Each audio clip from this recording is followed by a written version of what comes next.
بسم الله الرحمن الرحيم والصلاة والسلام على رسول الله وعلى آله وصحبه أجمعين، أما بعد. السلام عليكم ورحمة الله وبركاته. خواهي قورا عبادة الله ملايكمان وربقري إن شاء الله. هاتين سر بابتي باسي عذابي قبر مان كرت وباسي بلغة كان لقرآن ولسنة درباري عذابي قبر آيبوني هي أنية بله هي ئەومان ڕوون کردنەوە. ئێستا چینە سەر ئەو هۆکارانە چین کە مرۆڤ ئینسان لەناو گۆڕدا تووشی عەزابی قەبر دێ. وتمان دوو شتمانەیە، یەکەمیان ضمەت القەبر، ئەوە هەموومان ئەگرێتەوە، موسڵمان و کافر فەرقی هەیە، بەڵام عەزابی قەبر هەموو کەسێ ناگرێتەوە ئیلا خۆی مەگەر هەندێ ئەحادیث باس کراوە ئەمانە ئەبنە هۆکار بۆ ئەوەی ئەو مرۆڤە لە ناو قەبردا عەزاب بخوا، یان هەندێ هۆکارش باس کراوە ئەمانە ئەبنە هۆکار بۆ ئەوەی ئەم مرۆڤە نەجاتی بێ لە عەزابی قەبرەگە بیکە. ئێمە ئەمڕۆ باس ئەوانە ئەکەین کە هۆکارن بۆ عەزابی قەبر،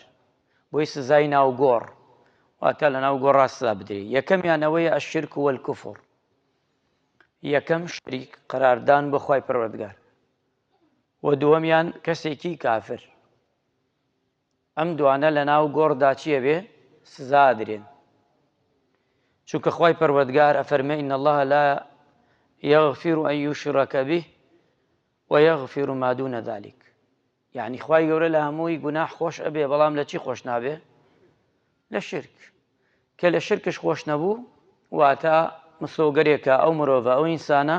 با موسڵمانش بێ شەریکی قەراردا بێ بخوا، ئەوە عەزابی قەبری گرێتەوە ناو گۆڕە. دووەمیان کافر بوون، کە ئینسان موسڵمان نەبوو کافر بوو، ئەوەیە کە عەزابی قەبر ئەیگرێتەوە. پێغەمبەری نازدار صلی الله عليه وسلم ئەفەرمێ، باسی ئەومان بۆکە ئەفرێ لە ناو گۆڕدا کاتێک ئەو ئینسانە ئەو مرۆڤە کە باسی شێوازی عەزابەکەیەکە أجا فضرب بها ضربا يسمع بها ما بين المشرق والمغرب إلا الثقلين. كاتي أو مروفا كعذاب أدري عسنينك كلي أدري مشرق ومغرب جويلو دنيا بلام جنو إز جويليني شو كأبيت خابور دوبارة دروز دبيتو مروفا كلنا وقوردا. ئەمجا پێغەمبەری خوا صلی الله عليه وسلم لە حەدیثێکی ترشا فەرمێت ئەوەی کە لێ ئەدرێ و ئاسنە بەڵکو ئاسنێکی ئاگرینە کە ئینسان عەزاب ئەخوا لە ناو گۆڕابەوە. خاڵێکی ترمان قاتع الطەریق، ئەو کەسانەی کە جەردەن کە ڕێگا ئەگرن لە خەڵکی، ئەگە بمرن لەسەر ئەم کارە، ئەو کارە داخڵیان ئەکا بەو کەسانەی کە لە ناو گۆڕدا سزا ئەدرێن، چونکە لە دونیادا ئەزیەتی خەڵکیان داوە، خوای گەورەش لە ناو قەبردا تۆڵەیان لێ دەکاتەوە. سێهەمیان ئەمانەت، خیانەت بکەی لە ئەمانەت، ئێتر ئەمانەتی بچووک هەتا گەورە. وەئیذا ئوتمینە خانە،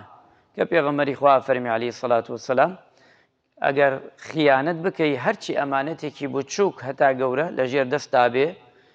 ئەو خیانەتە بکەی، ئەوە تۆش ئەبیتە ئەو کەسەی خوا پەنامان بدا کە تووشی عەزابی قەبر دەی. خاڵێکی تر لەوانە ئیمانداران، پێغەمبەری خوا صلی الله عليه وسلم لە حەدیثێکدا زۆر درێژە چەند سیفەتێکی باس کردووە بەمان، بەڵام من وە کورتی باسی یەکەم، چونکە ئەگە گەشتی باسکەین و شێوازەکەی و پرسیار و وڵامەکەی زۆر ئەخایەنێ. بڕاتان هەبێ لەوەی گشت ڕەمەزان پێوە سەرفکەی، یعنی لەگەڵ یا باسکەی تاو نابێ، بەس ئەو حەدیثە ئەمەنە زۆرە. بەڵام من ئینشاءالله کورتێکەمە لە خزمەتی جەنابتان. یەکەمیان درۆکردن، خاڵێکی تر لەوانە پشتگوێخستن و لە بیرچوونی قورئان و نووستن، واتە بخەوی و گوێ نەدەی بە نوێژە فەرزەکان، و زیناکردن و سوو خواردن ڕیبا. ئەمە پێنج دانەیە. پێغەمبەری خوا صلی الله عليه وسلم ئەفەرمێ شەوێک هاتن بۆلام، دەستمیان گرت و وتیان وەرە. وتی ڕۆیشتم لەگەڵیانە، مەشهەدی زۆریان پێ پیشاندام. ئەمە شادانە کە باسم کرد لاوەڵەوە، ئەو مەشهادانەیە کە دەڵێت ئەفەرمێت چوین پیاوێکم بینی پیاوێک هەڵاژیا بوو کەسێکشی لەسەری ڕاوەستا بوو کەسێکش لەسەری ڕاوەستاوە بەردێکی هەڵگرتە بوو بەردەکە زۆر گەورە بوو ئەیدا بەسەری ئەم پیاوە خاپوور ئەبوو واتە نائەما بەردەکە ئەمەنە گەورە بوو چی پیاوێک بێ هەنچی ئافرەتێک نائەما و دووبارە چییە بۆ دووبارە خوای گەورە ئەمرێ کرد کون فەیەکون بەشەرەکە ئاهاتەوە و دووبارە ئیش و دووبارە و سێبارە حتا قیامەت ئەمە ئیشی بوو وتی منەم دیمەنەم بینی پرسیارم کرد ئەمە چییە ئەم پیاوە چییە بە پێوە ڕاوەستاوە و ئەمەش چی هەڵاژیاوە جوتی جوابمیان داوە فەرمویان ئەمە ئەو کەسەیە کە قورئانی لەبەر کردووە و قورئانی لە فکر چووە هەوڵی نەداوە دووبارەی کاتەوە ووتیان ئەمە ئەو کەسەیە کە کاتێ بانگێدا بۆ نوێژە فەرزەکان ئەم ئەخەوت گوێی پێ ناهادا خوا پەنامان بدە یعنی ئەمە عەزابەکەی ئەمەیە ئەم دوو حاڵەتە کە دەفەرمێ ئەڵێ چوون بەلای پیاوێکی تردا بینیم کەسێکە پیاوێکی گەورە یەکێکش کە بە پاوە ڕاوەستاوە ئەڵێ بە قولاپێکی ئاسنین ئاگرین لە دەمیەوە دەست پێ ئەکا هەتا بام پشتی هەڵێ دەڕێ لە دەمیەوە هەتا بام پشتی هەڵە دەڕێ وتی کاتێ ئەمە پرسیارم کرد وتم ئەمە کێیە ئەم پیاوە چییە و ئەمە بۆ عەزابە خوا وتیان ئەی محەممەد عەلەیهی سەڵات وەسەلام ئەمە ئەو کەسەیە کە درۆ ئەکا و درۆش ناو خەڵک بڵاوەکاتەوە خوا پەنامان بدە ئەڵێ لە دەمەوە دەستی پێەکە هەتا نێو شێوانی یعنی ناوشانی ڕێک ئەیکاتە دوکتەوە وە مەقاشێکی ئاگرین هەڵێ دڕێ هەمووی ئەمە بەردەوامە هەتا ئەو ڕۆژەی کە لە ناو قەبر هەموومان زنی ئەبینەوە خوا پەنامان بدە ئەمە دووەم سێهەمیان ئیمانداران ئەفەرمێ پیا و ئافرەتانێکم بینی ڕوود بوون ئەمانە کە ڕوود بوون لە ناو تەنوورێکا وەک تەنوور وا بوو لە ناو ئەم تەنورا بوون بینیم هەموویان هاواریانە کرد عەجایب ملیاد وتم ئەمە چییە ئەم ئافرەتانە ئەم پیاوانە لە ناو ئەم تەنورا بەم شێوازە عەزابە خۆن وتیان ئەمانە ئەو کەسن کە پیاون یان ژنن کە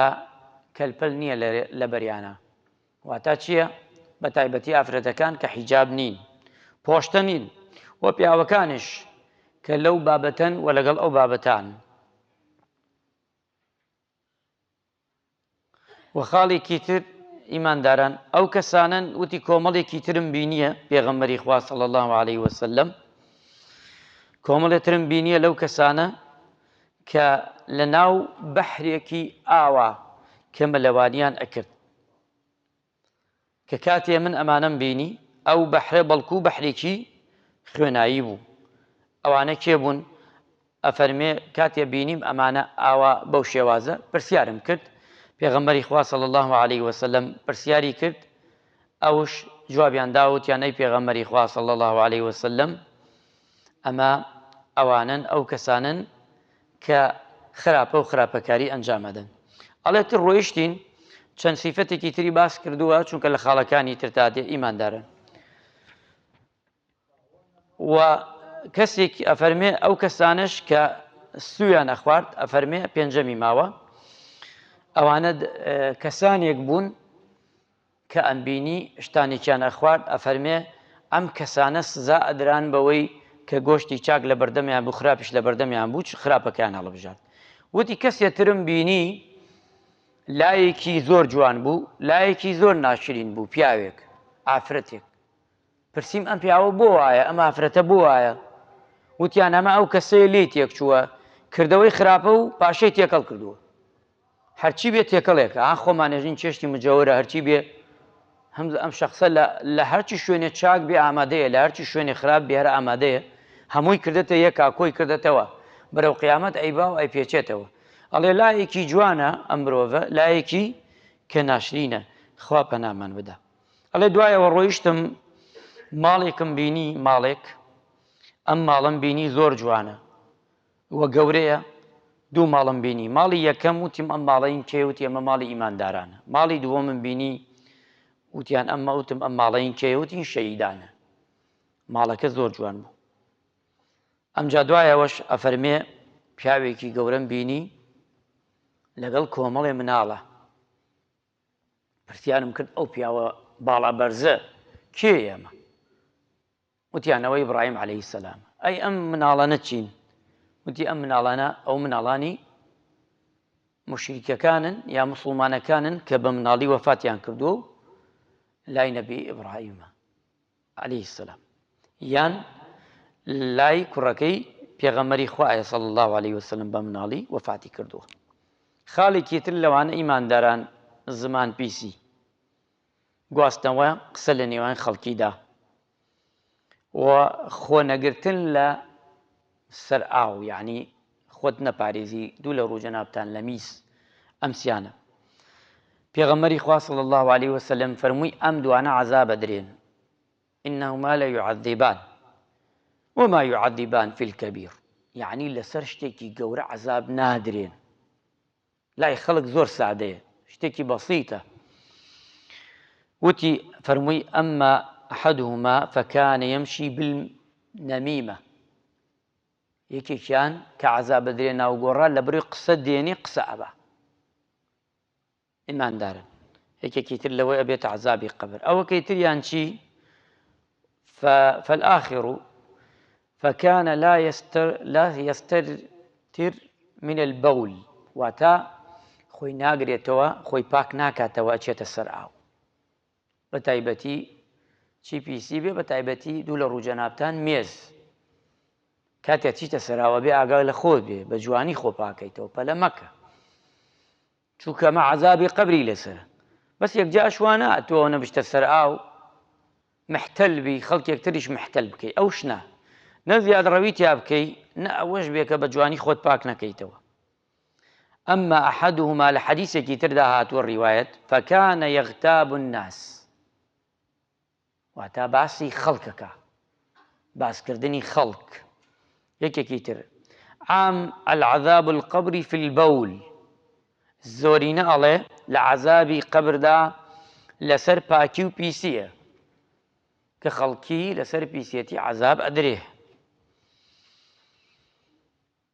ئەمجا فەرموویەتی لە حەدیثێکی مبارەکی تردا هذان الرجلان يعذبان في قبورهما عذابا شديدا في الذنب هين واتام دوانە عەزاب ئەدرێن ناو گۆڕەکانیاندا لەسەر تاوانێکی کە سووک هەین يعني بەڵام ئەوان بە سووکێ زان بەس خۆی گەورێ وكان الآخر يؤذي الناس بلسانه ويمشي بينهم بالنميمة خەڵک ئازار ئەدا بە زبانی بە زبانت ئازاری خەڵک بدەی ئەچ لە وشەیەکەوە هەتا ئەو لای بیتە بێزارکەری خەڵک ئەمەش خوا پەنامەمدا پێغەمبەری خوا فەرمی ئەمەش هەر ئەگرێتەوە خاڵێکی تر ئیمانداران نوێشکردن بەبێ دەست نوێش ئەمش ئەیگرێتەوە وریابن چونکەوە بەینی خۆت و خوایە بەڵام خوای پەروەردگار ئەزانێ ئەفەرمێ ابن مەسعود ڕەضا و ڕەحمەتی خوای لێبێ فەرمێ فەرمان کرا پێغەمبەری خوا صلی الله عەلەیه وسەلەم فەرمانی کرد یەکێ لە بەندەکانی خوا سەد بڵێن جەڵدی لێ بدرێ سەتینی لێ بدرێ شەقازلەی لێ بدرێ کە لە گۆڕەکەیدا دوای ئەوە کردیانە یەک دانە ئەڵێ کاتێ یەک دانەیاندا لێ ئەم مرۆڤە لە ناو گۆڕەکەیدا نەما بووە پرشار بووەوە کاتێ خوای گەورە ئەمری پێ کرد بگەڕێتەوە گەڕاوە فەرمووی ئەمە لەبەر خاتر چی کە لێم ئەدەن لە پێناوی خۆمانەژین چی ئەو فەرمووی إنك صليت صلاة واحدة بغير طهورة ئەمە لەبەر خاترەوە یەک نوێژت کردووە بەبێ دەست نوێژ ئەمە عەزابەکەیتی وە کەسێکش کە چی کەسێ ببینێ زوڵمی لێ کرا زوڵمی لێ ئەکرێ و ئەو دەنگ نەکا ئەو کەسەش ئەگرێتەوە لەم حەدیثە هەردوو گێناوەتەوە پێغەمبەری خوا عەلەیهی سەڵات وەسەلام کاکە بەستەوە با لەیرا ڕاوەستین چونکە بابەتەکە ماوە چەند خاڵێکی تری ماوە چونکە ترسم گشتی باسکەین تێکەڵ و پێکەڵ بێ لە جێنابتان. خوای گەورە ڕەحمان پێ بکە، عاقبەت خێرمان بکە، لەشمان ساغ بکە. یا ڕەبی خوای لە تەپاڕێنەوە لە عەزابی قەبر هەموو لایەکمان دوور بخەیتەوە، زیندوەکانمان مردووەکانمان یا ئەڵڵاه خوای لە عەزابی قەبر نەجاتمان بدەی. ئەو کارانەی ئەبێتە مای عەزابی قەبر خوای لە هەموو لایەکمان دوور بخەیتەوە. ئەو کارە جوانانەی کە دەبێتە مانع، دەبێتە ئەوەی کە نەجاتمان نەدا و قوتارمانەکە لە ناو گۆڕدا لە عەزابی قەبر خوای بخەیتە سەر ڕێگامان. یا ڕەبی خوایە ڕەحم بە مردووەکانمان بکەی، قەڵەمی عەفو بێتە سەر تاوان و گوناحیانە. یا ڕەبی خوای لە تەپاڕینەوە عیبادەتی هەموو لایەکمان قبوڵکەی، ڕەحم بە نەخۆشەکانمان بکەی. یا ڕەبی خوای لە تەپاڕینەوە ئەوەی هەر کارێک و هەر نیازێکی خەی لە دڵی هەیە، هەر کردارێک هەر شتێک خوایە بۆی جێبەجێکەی، هەر خراپێکش لە هەر یەکێکمان نێزگە خوایە دووری کەیتەوە لێمان. ئامین ئامین. والحمد لله رب العالمين وصلى الله على محمد وعلى آله وصحبه أجمعين والسلام عليكم ورحمة الله.